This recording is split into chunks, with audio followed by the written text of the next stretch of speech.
Bismillah. Maksudnya kita disuruh melakukan segala aktivitas kita ini atas nama Allah. Orang kaya kalau dia mengucapkan Bismillah, hilang kekayaan dirinya. Yang kaya bukan saya, yang kaya Allah. Orang miskin kalau dia mengucapkan Bismillah, hilang susah hatinya. Aku miskin, tapi ada Allah bersamaku yang maha kaya. Kaifa akunu faqiran wa ana abdul ghani. Bagaimana mungkin aku miskin sedangkan aku hamba dia yang maha kaya.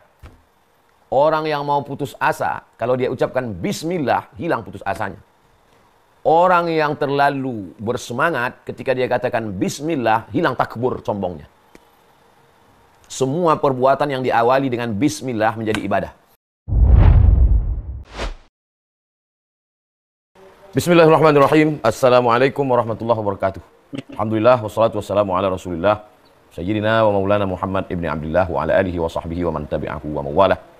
Allahumma faqihna fid din wa 'allimna ta'wil warzuqna fahmal mursalin. Allahumma iftah lana futuhal 'arifin. Allahumma amla' qulubana bil hikmati wal iman. Allahumma 'allimna ma yanfa'una wanfa'na bima 'allamtana innaka antal alimul hakim. Rabbi shrah li sadri wa yassir li amri wahlul 'uqdatam min lisani yafqahu qawli. Bang Alvin Firdaus beserta seluruh tim media yang ada di Pontianak, tim yang ada di Riau, Bapak Ibu, Abang, Kakak, Adik, sahabat hijrah bersama Ustaz Abdul Somad, mudah-mudahan selalu dalam keadaan sehat walafiat, istiqomah iman dan Islam, dibukakan pintu hati untuk belajar, setelah belajar beramal, setelah beramal ikhlas karena Allah SWT. Begitu juga dengan Al-Fakir Abdul Somad yang menyampaikan. Amin ya rabbal alamin. Malam ini tadabbur surah Al-Fatihah. Pembahasan pertama tentang namanya. Namanya disebut dengan Al-Fatihah, artinya pembuka. Karena ketika Al-Quran dibuka, dialah yang pembuka di awal. Al-Fatihah.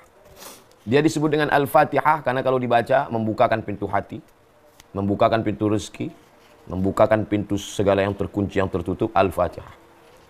Nama lainnya disebut dengan Ummul Quran, induknya Al-Quran. Jadi kalau induk kita adalah Hawa, yang berasal dari Adam, bersatu dalam silaturahim, maka induknya adalah Al-Quran. Taurat, Zabur, Injil, Al-Quran, semuanya kitab-kitab suci, suhuf-suhuf itu kalau mau tahu ringkasannya itu ada di pada Al-Fatihah. Itulah isi dari segala yang ada di dalam kitab-kitab suci. Maka dia disebut sebagai rangkuman. Kalau kita beli buku 500 halaman buku, ada preface di belakang. Kalau tulisan disertasi 600 halaman ada abstrak di depan. Maka itulah dia isi kesimpulan. Maka kesimpulannya dari semua itu ada pada Al-Fatihah. Disebut dengan Ummul Quran. Disebut dengan As-Sab'ul Mathani. As-Sab'u 7. Al-Mathani yang diulang-ulang. 7 yang diulang-ulang. Karena dia diulang pada subuh 2 kali, pada zuhur 4 kali, pada asar 4 kali, pada maghrib 3 kali, pada isya 4 kali. 17 kali sehari semalam. Maka disebut dengan As-Sab'ul Mathani. Itu tentang namanya. Yang kedua tentang keutamaannya. Tidak ada surat yang diturunkan sebelumnya di dalam Taurat, di dalam Zabur, di dalam Injil, di dalam suhuf seperti keutamaan surat Al-Fatihah. Karena dia merangkum kalimat yang ringkas, singkat, padat, dijabarkan merangkum semua aspek. Aspek hukumnya ada, aspek akidahnya ada, aspek fikihnya ada, aspek sejarahnya ada, aspek doanya ada. Nah, jadi singkat, padat, bermakna.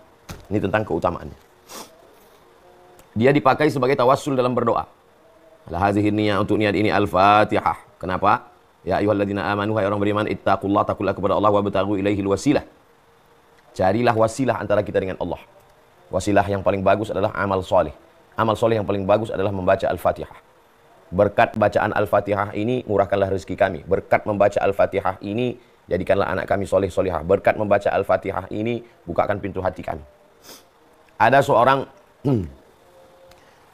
diminta mendoakan orang gila pada zaman Nabi SAW. Lalu dia mengulang bacaan Al-Fatihah. Ditahannya air liurnya. Dia mengulang bacaan Al-Fatihah. Lalu dia hembuskan kepada orang gila itu. Diberikan Allah kesembuhan. Mustajabnya Al-Fatihah. Di samping keikhlasan orangnya, kehebatan Al-Fatihahnya, dan pengaruh Al-Fatihah pada air. Al-Fatihah dibaca berpengaruh kepada air liur. Al-Fatihah dibaca berpengaruh kepada air yang diminum. Ada orang sakit, dibacakan Al-Fatihah. Dibacakan ke surat Al-Fatihah kepada air, diminumkan, dimandikan. Dibacakan surat Al-Fatihah ke telapak tangan, dihembuskan. Diusapkan ke wajah, ke kepala, ke badan. Al-Fatihah, Qul huwallahu 3 kali, Qul a'udzu birabbil falaq sekali, Qul a'udzu birabbin nas sekali, pangkal Al-Baqarah sampai wa ulaika humul muflihun. ayat kursi, ujung Al-Baqarah. Salawat, mau tidur malam, ditiupkan ke tapak tangan, dihembuskan, diusapkan ke wajah, ke kepala, ke badan. Kalau ada orang yang sakit, kita bacakan, kita tiupkan. Riwayat tentang membacakan Al-Fatihah ke air dari Abdullah bin Abbas radhiyallahu anhuma. Amalan salaf. Riwayat bacaan Al-Fatihah diulang-ulang lalu berpengaruh kepada air liur itu dilakukan oleh sahabat Nabi dalam hadis yang sahih. Tak disebutkan nama sahabatnya. Itu tentang fadilah keutamaan. Pembahasan yang ketiga adalah Bismillahirrahmanirrahim. Bismillahirrahmanirrahim. Dalam mazhab Syafi'i ayat yang pertama. Mazhab Hanafi ayat yang pertama. Mazhab Hambali ayat yang pertama. Bismillahirrahmanirrahim. Ayat yang pertama. Itulah mengapa setelah Bismillahirrahmanirrahim, maka dia, ini mushaf tahajud. Maka besar. Bismillahirrahmanirrahim. Ayat yang pertama. Nomor 1. Tapi kalau mushafnya Maroko itu mazhabnya Maliki, Bismillahirrahmanirrahim, tidak ada nomor 1-nya. Karena nomor 1 ayat pertama dalam mazhab Maliki adalah Alhamdulillahi Rabbil Alamin. Jadi cara ngitungnya, Alhamdulillahi Rabbil Alamin, Ar-Rahmanir-Rahim, Maliki Yaumiddin, Iyyaka na'budu wa iyyaka nasta'in, Ihdinas siratal mustaqim, siratal ladzina an'amta 'alaihim, ghairil maghdubi 'alaihim waladdallin. Amin. Jadi tetap juga 7 ayat. Dalam mazhab Syafi'i, membaca basmalahnya itu dibaca jahar. Bismillahirrahmanirrahim. Dalam mazhab Hanafi dan Hambali dibaca sir. Bismillahirrahmanirrahim. Dalam mazhab Maliki tidak dibaca sama sekali. Langsung Alhamdulillahi Rabbil Alamin. Ini tentang basmalah. Namanya basmalah. Bacaannya Bismillahirrahmanirrahim. Bismillah.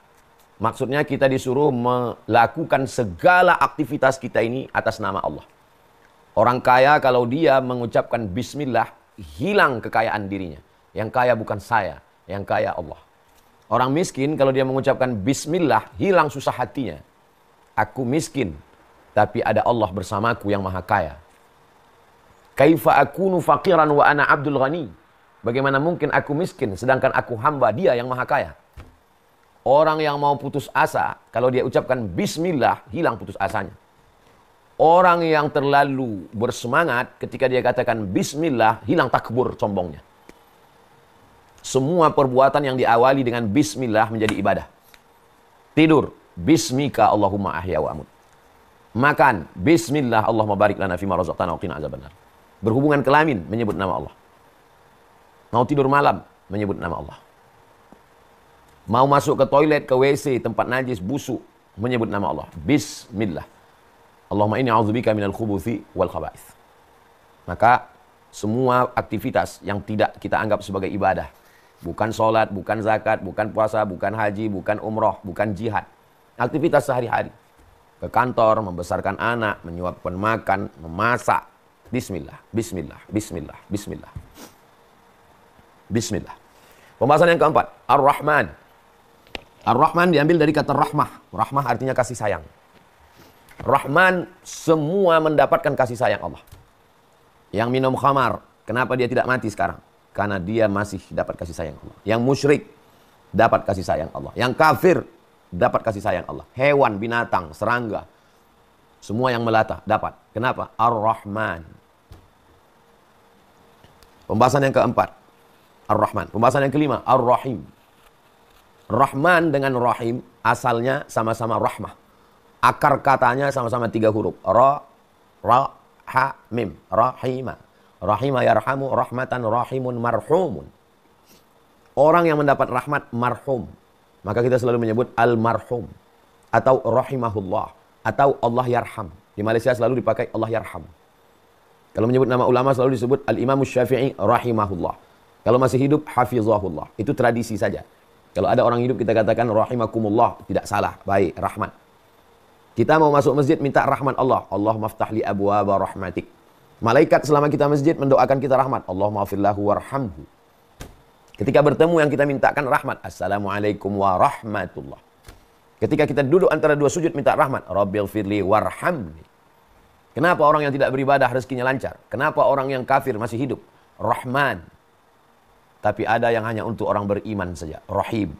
Makanya kata Ghafur tidak pernah disandingkan dengan Rahman, tapi selalunya berpadan dengan Rahim. Bil mu'minina raufun rahim. Kepada siapa? Kepada orang beriman. Ghafurur rahim, pengampun. Kepada siapa? Rahim, orang beriman. Ghafurur rahima, menghapuskan dosa. Dosa siapa? Orang beriman. Di awal Al-Quran tidak disebut Bismillahil Azizil Jabbar, dengan nama Allah yang maha perkasa, yang maha berkuasa. Tidak. Tapi yang ditampakkan adalah Bismillahirrahman. Allah tidak ingin kita ketakutan. Allah ingin kita berharap rahmatan. Dan kita diutus Allah, wa ma arsalnaka illa rahmatan lil alamin.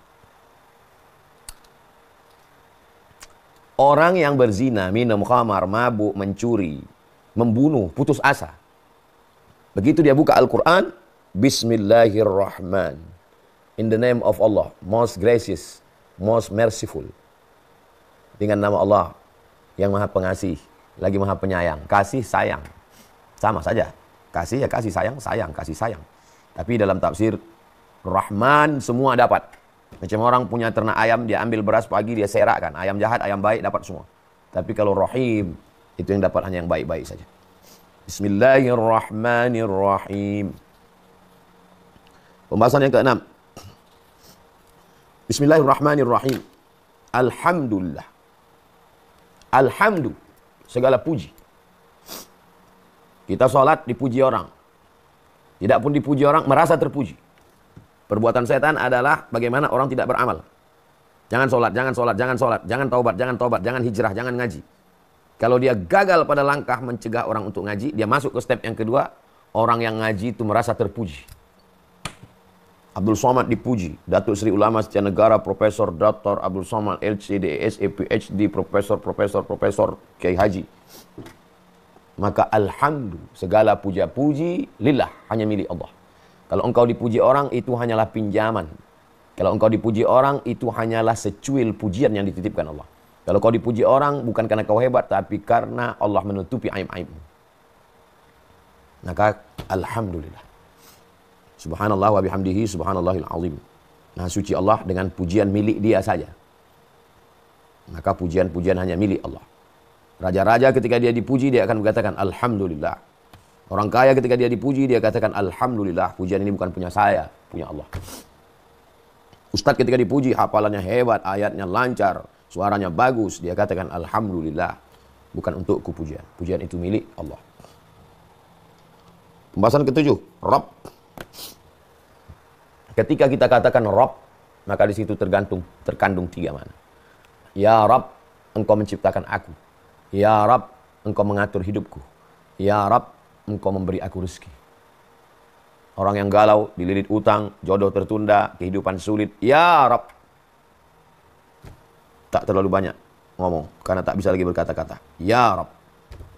Engkau yang mencipta aku, engkau yang memberi aku rezeki, engkau yang mengatur hidupku. Ya Rabb. Alhamdulillahi Rabb. Rububiyah. Alhamdulillahi Rabb. Pembahasan ke-8. Al-alamin. Semesta alam. Alhamdulillahi Rabbil mu'minin. Alhamdulillahi Rabbil muslimin. Alhamdulillahi Rabbin nasi ajma'in. Alhamdulillahi Rabbil alamin. Semesta alam. Apa itu yang dimaksud dengan alamin? Masih wallah. Semua yang selain Allah, ciptaan Allah. Jangan sampai tidak bisa membedakan mana khalik, mana makhluk. Mana abid, mana ma'bud. Khalik Allah, makhluk, masih wallah. Semua yang selain Allah. Alhamdulillahi Rabbil alamin. Pembahasan ke-9. Ar-Rahmanir Rahim. Kenapa diulang 2 kali? Bismillahirrahmanirrahim. Ar-Rahmanirrahim. At-tikrar lit-taukid kaedahnya. Pengulangan itu mengandung makna penekanan. Saya besok datang, saya besok datang, saya besok datang. Maksudnya saya amat sangat pasti datang, insyaallah. Ar-Rahmanir-Rahim. Alhamdulillahirabbil alamin. Ar-Rahmanir-Rahim. Pembahasan ke-10. Maliki. Pemilik. Penguasa. Kalau dibaca panjang pakai qiraat Hafs, Maliki Yaumiddin. Tapi kalau dibaca mengikut qiraat Warsh, Maliki Yaumiddin. Malik artinya raja. Al-Malik Abdul Aziz, King Abdul Aziz. Al-Malik raja, penguasa. Malik pemilik. Dialah pemilik, Malik. Yang membuat kekecewaan adalah rasa memiliki. Semakin besar rasa memiliki, semakin dalam kekecewaan. Maka orang yang mengerti hakikat Al-Fatihah, hilang kepemilikannya. Semua milik Allah. Bapak orang kaya, rumahnya mewah, duitnya banyak, jabatannya tinggi. Maliki. Bukan punya saya. Allah pemilik. Popularitas, kekuasaan, merusak. Fir'aun. Merasa dia yang berkuasa. Namrus. Merasa dia berkuasa. Haman. Merasa kecerdasan itu punya dia. Qarun. Merasa harta itu punya dia. Obatnya di Al-Fatihah ini. Malik. Pemilik itu Allah, bukan kamu. Baik dibaca sebagai Malik atau sebagai Malik. Raja. Kita bukan raja, kita rakyat jelata, kita bukan apa-apa. Hai raja-raja, raja Persia, raja Romawi, kalian bukan raja. Malik Yaumiddin. Allah, raja segala raja. Raja di raja. Berkumpul semua raja-raja, dialah induk dari segala raja. Malik. Dan dia yang memiliki. Kata raja, ini milik saya, wilayah kekuasaan saya. Jangan kamu menginjakkan kaki di sini. Kalau kamu injakkan kaki di sini, tentara saya akan memancung kepala kamu.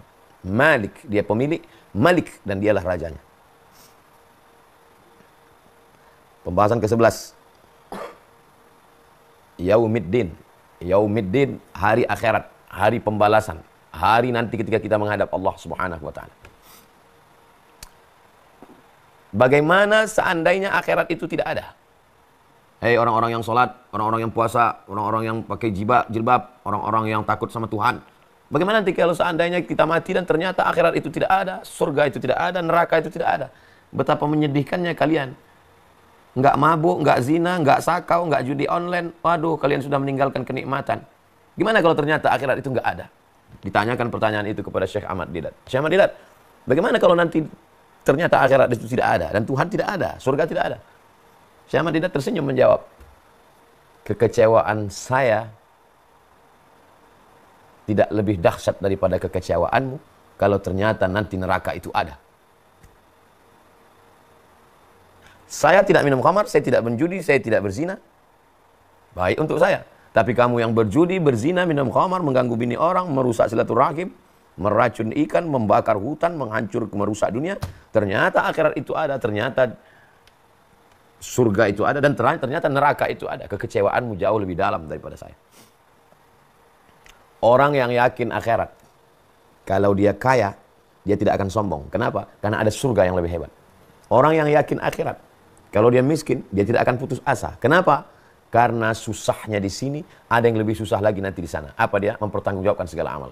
Orang yang jadi milioner sekarang, dia tidak merasa apa-apa. Kenapa? Karena nikmat surga mala a'yunun ra'at, belum pernah dilihat mata, wala udhunun sami'at, belum pernah didengar telinga, wala khatara ala qalbi bashar, belum pernah terlintas di hati dan pikiran manusia.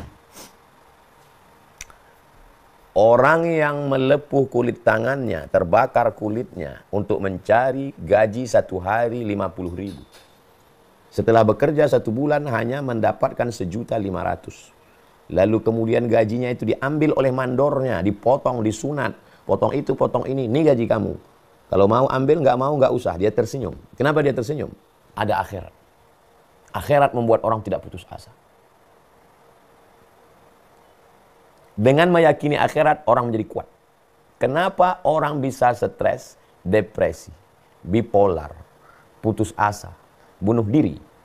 Karena menganggap dunia inilah segalanya. Kalau dia kaya, dia akan mabuk semabuknya, berzina sezina-zinanya, karena dia anggap inilah kenikmatan yang paling besar. Dan kalau dia kecewa, gagal, dia akan stres, depresi. Orang beriman, kalau dia berhasil, ini hanya baru DP-nya saja. Malik Yaumiddin, nanti di akhirat lebih hebat, lebih dahsyat. Malik Yaumiddin. 9. 12. Iyyaka na'budu. Iyyaka na'budu. Kepada engkau kami menyembah. Beribadah kami hanya kepada engkau. Kami tidak beribadah kepada pohon kayu, tidak beribadah kepada lembu, tidak beribadah kepada batu, tidak beribadah kepada hantu, tidak beribadah kepada kamu. Iyyaka na'budu. Kami hanya beribadah kepada Allah. Kami menghambakan diri kami mengabdikan diri kami. Na'budu diambil dari kata ain ba'dal abdun. Abdun artinya hamba. Kalau hamba pasti ada tuannya. Kalau saya seorang hamba, saya punya anak saya milik tuan saya. Kalau saya seorang hamba, saya bekerja, Saya dapat gaji, gaji saya milik Tuhan saya. Kalau saya seorang hamba, maka seluruh diri saya milik Tuhan saya. Sampai saya menebus diri saya. Penghambaan dalam Islam dihilangkan secara perlahan. Akhrajan nasa min ibadatil, manusia dikeluarkan dari menyembah manusia kepada menyembah Rabbil Ibad, Rabbnya para hamba. Sebelumnya orang menyembah manusia, orang kaya disembah, orang sakti disembah. Setelah Islam datang, mengeluarkan manusia dari penyembahan kepada manusia, menyembah kepada Rabb yang menciptakan manusia. Iyyaka na'budu. 13. Wa iyyaka nasta'in. Kepada Engkau juga kami minta tolong. Hidup ini penuh dengan kesulitan. Hidup ini seperti berlayar di atas samudera yang luas, kaki tidak menginjak ke bawah, langit tak berpegang. Ombaknya kencang, angin puting beliung, karangnya tajam. Kemana meminta? Nasta'in. Kami hanya minta tolong kepadamu. Kenapa disandingkan antara ibadah dengan minta tolong? Sebab ada orang yang beribadah kepada Allah, tapi minta tolongnya kepada selain Allah. Beribadahnya kepada Allah, mintanya kepada dukun. Beribadah kepada Allah, mintanya kepada pohon kayu. Beribadah kepada Allah, mintanya kepada sungai. Maka mesti connect. Iyyaka na'budu wa iyyaka nasta'in. 14. Ihdina, beri kami hidayah. Saya akan melakukan perjalanan keluar dari kota Pekanbaru menuju Sumatera Barat. Sampai di jembatan Rantau Berangin, saya melihat ada pamflet sebelah kiri Payakumbuh, Sumatera Barat, sebelah kanan Rokan Hulu, terus ke Dalu-Dalu, terus ke Sumatera Utara. Maka pamflet itu adalah hidayah. Karena dialah yang menunjukkan saya mau ke Sumatera Utara atau mau ke Sumatera Barat. Atau mau pulang ke Riau. Maka ihdina, beri kami hidayah, beri kami petunjuk. Tengah malam gelap gulita, tak tahu mana utara, selatan, tenggara, timur, barat, daya. Lalu kemudian melihat bintang. Oh, maka bintang itu adalah hidayah. Dia penunjuk jalan. Ihdina, beri kami hidayah. Mudah-mudahan dia dapat hidayah. Kita kan sudah Islam. Kenapa kita minta hidayah? Kita bukan non-muslim. Kita orang Islam. Kenapa kita minta hidayah? Hidayah ada dua. Hidayah sebelum Islam menjadi Islam. Asyhadu an la ilaha illallah wa asyhadu anna Muhammad Rasulullah. Hidayah yang kedua, istiqomah dalam Islam. Jadi yang kita mintakan itu apa? Ihdinas siratal mustaqim. Hidayah kita sudah dapat. Hidayah la ilaha illallah sudah dapat. Hidayah bernabi kepada Nabi Muhammad SAW sudah dapat. Lalu hidayah apa? Hidayah istiqomah dalam Islam. Pagi, ihdinas siratal mustaqim. Siang, ihdinas siratal mustaqim. Petang, ihdinas siratal mustaqim. Tenggelam matahari, ihdinas siratal mustaqim. Sempurna gelap malam, ihdinas siratal mustaqim. Sepertiga malam tahajud, ihdinas siratal mustaqim. Jangan sampai putus daripada hidayah Allah Subhanahu wa taala. Ihdinas siratal mustaqim. 15. As-siratal mustaqim, jalan yang lurus. Jalan yang lurus itu maknanya Islam. Ihdinas siratal mustaqim, berikan kami jalan yang lurus, maksudnya berikan kami Islam. Tapi kita sudah muslim, sudah dapat Islam. Berikan kami istiqomah dalam Islam. Jangan sampai keluar dari Islam.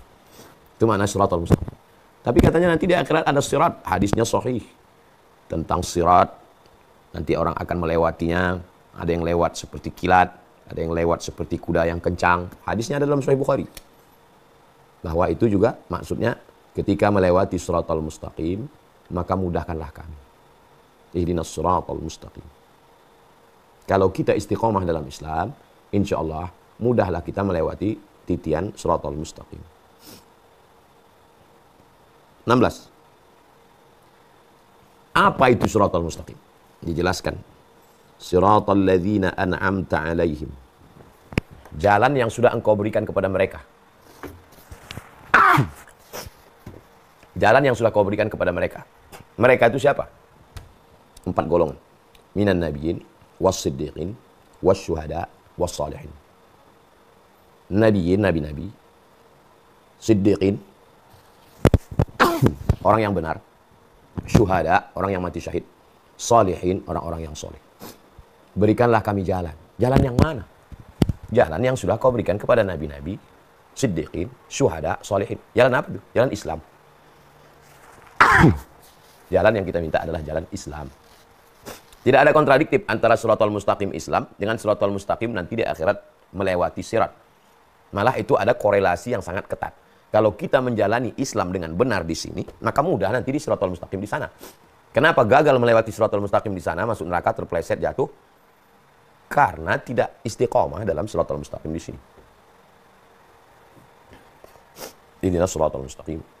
16, Shiratal ladzina an'amta 'alaihim. 17. Ghairil maghdubi 'alaihim, bukan orang yang kau murkai.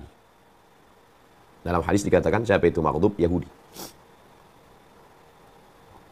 Bukan orang yang engkau murkai, orang Yahudi. Kenapa Yahudi dimurkai? Karena sebelum Nabi Muhammad datang, mereka mau ngikut Nabi akhir zaman.